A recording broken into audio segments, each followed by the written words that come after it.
What's up, guys? Atlas Empire's released some patch notes for the update that's coming. It should be rolling out as we speak to different versions of the game, App Store, iOS, Android Store, Google Play, etc. So look for the update on your store and update the game so you can get all the new features.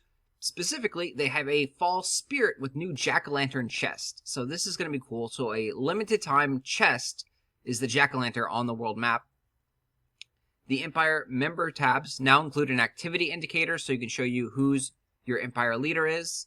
Hopefully it also shows us when people have logged on last, like if they've been offline for a day, 2 days, 3 days, etc. So you definitely want to be able to kick inactive players. There's a new Hand of Reach, which doubles the distance you can reach on the map to collect items. That's a really nice feature. It is going to be something that you can use limited time, and you're going to have the availability of double reach for 20 minutes, it says down below. So that's something cool, even if it is like a 2, 3, 4, 6 hour cooldown. Being able to reach those hard to reach items that are, stuck behind houses or in craters or on the freeway is definitely a big plus. Players can now also invite friends to donate to Outpost, so long distance donations are now available. This will bring more of a social aspect to the Outpost and put them more in line where they kind of want them. On the downside of this, they did say that they are going to increase the amount of Eagle tokens that are required to get the maximum rewards out of the Outpost and potentially lower down some rewards. That kind of sucks.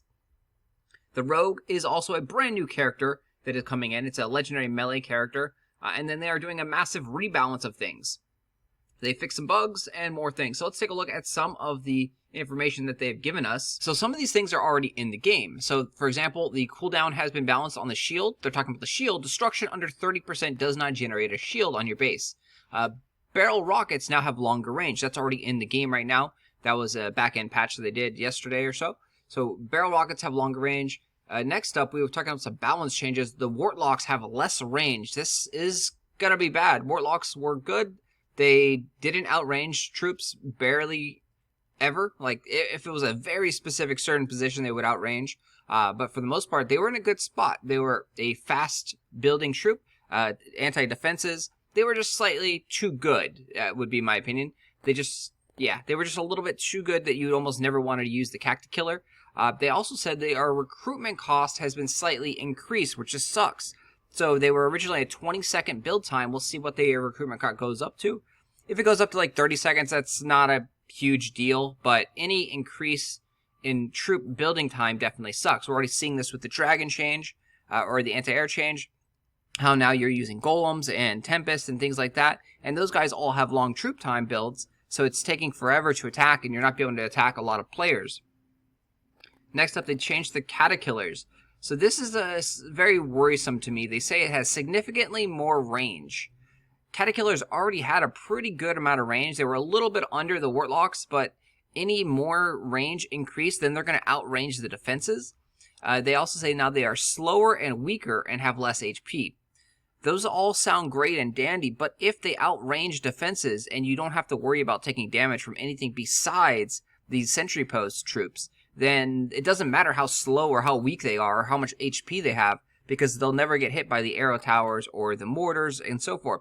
So if all they are worrying about is sentries, it's very easy to avoid those sentries and let the Caterkillers just kill all the defenses. So hopefully they didn't outrange the defenses. If they did, this change needs to be adjusted significantly, but we'll see. Axemen level 1 to 3 are stronger. They don't give us much more on that, but it sounds like more attack power for the Axemen at the lower levels. I would assume at the higher levels, they're still going to get a little bit more attack power too, because the base stats of these guys have gone up. A very interesting wording on this. Raiders. This is a shocking change. Raiders have been nerfed. That's all they say. Raiders have been nerfed. I don't think the Raiders were that good to begin with, so now they're nerfed. All right. The Glub. The Glub has gained HP, has been buffed. Their rate of fire has also been increased. The Glub was one of the best units in the game already, and now they're buffing it significantly, it looks like. HP going up, meaning it's going to be a better tank than the Golem. And then their rate of fire is meaning they're going to do more DPS and kill more things faster. So overall, this is a huge increase of power and HP, depending on how much more HP they get. I don't like this change. Don't like this change at all. I would rather see a golem increase in HP. Because, yeah, when you look at it, the golem takes 4 housing spaces, takes 3 minutes to train, and it has equivalent HP to the glub. The glub is only a 1 housing space, so you have to factor in 4 glubs. So when you add 4 glubs HP up, it equals to the golem. The only thing the golem has on the glub is that the golem goes directly to the defenses. The glub will attack the closest target. But the glub also has a huge benefit. The glub does more damage than the golem. The glub also does AoE damage. The glub can also easily just disintegrate the sentries.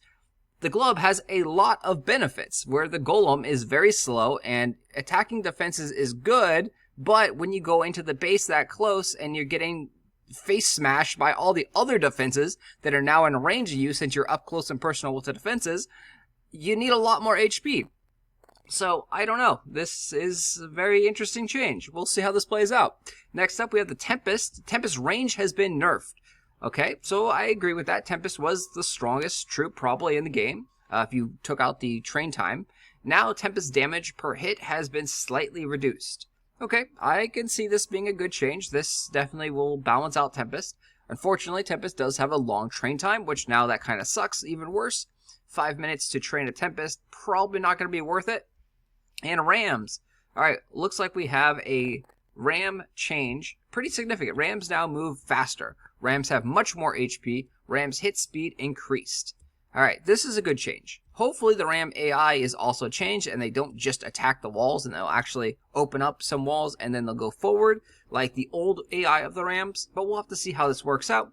Much more HP on the Rams is definitely needed as they died pretty much to everything beforehand. The hit speed also increases nice.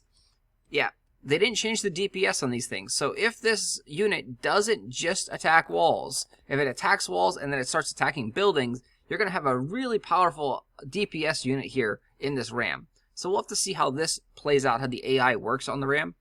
But very interested to see on the Ram. Currently, no one really uses the Ram because the Ram sucks in this version. So definitely a much needed change for the Ram. And the Rogue is introduced. And that is all the balance changes that they talk about here. Are you excited? Are you interested? Are you intrigued? Can't wait to see what these pumpkin chests are going to be.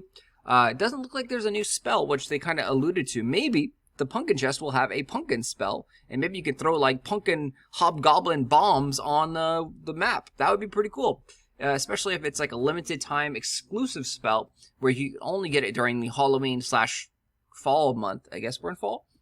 But yeah, that would be cool. Like if you can be like the hobgoblin and start throwing pumpkin bombs on the world map. Yeah. And eventually those would run out because, you know, you can't get them anymore after Halloween. But let me know in the comment section. Let me know, are you excited? Are you disappointed with this change? Love to hear from you guys. Thanks for watching.